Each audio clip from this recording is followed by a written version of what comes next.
السلام عليكم ورحمة الله وبركاته. مع سؤال وجواب. السؤال الأول: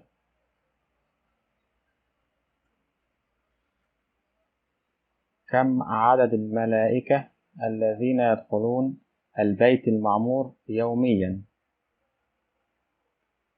70,000 ملك لا يعودون إلى يوم القيامة.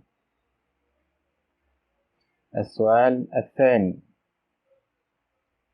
عبادتين أمر الله بهم مجتمعين في كتابه العزيز، فما هما؟ هما الصلاة والزكاة.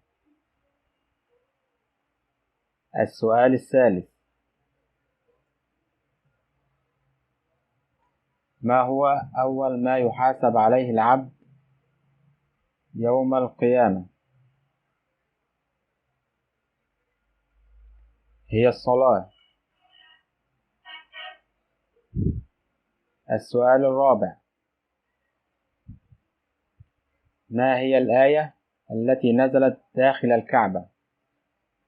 هي الآية 58 من سورة النساء.